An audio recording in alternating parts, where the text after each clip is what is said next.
حينما نتحدث عن عمان سنتحدث بكل تأكيد عن الإنسان العماني.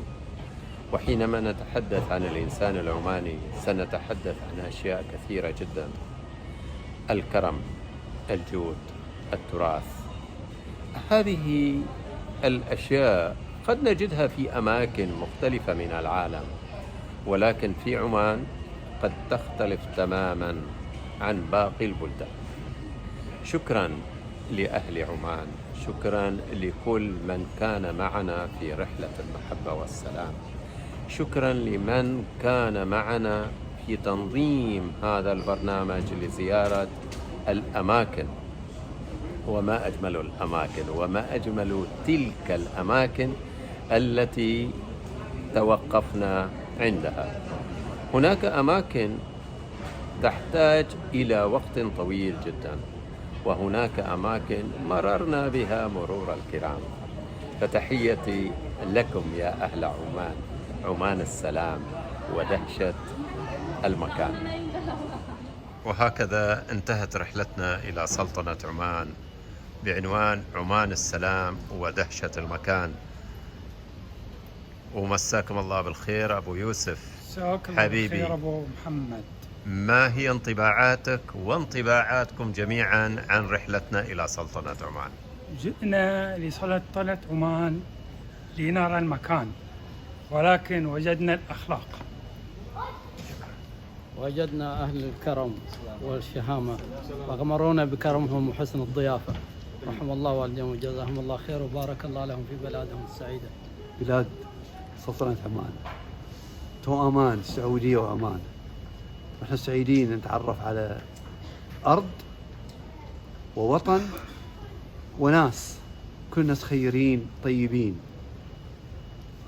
والسلام عليكم.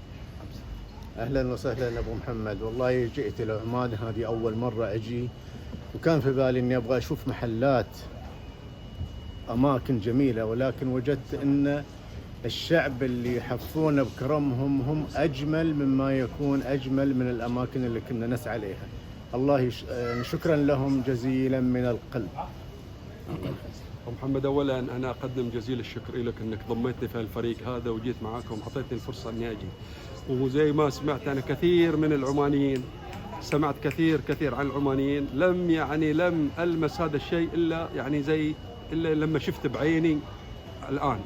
وعلى كلام الشاعر اللي يقول: يا ابن الكرام ألا تدنو فتبصر ما حدثوك، فما راء كمن سمع.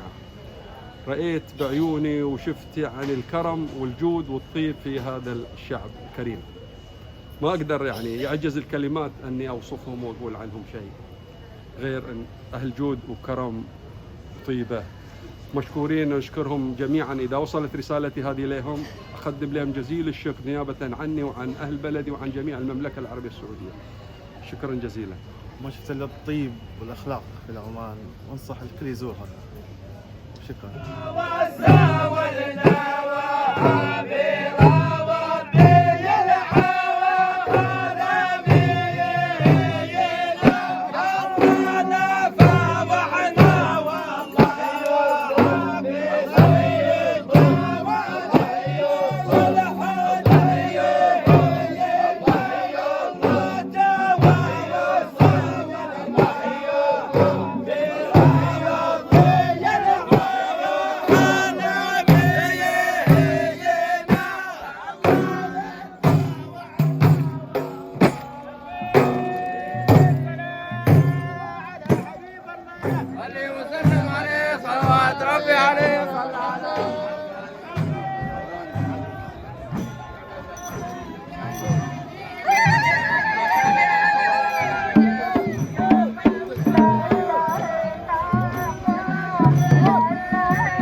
ريحانة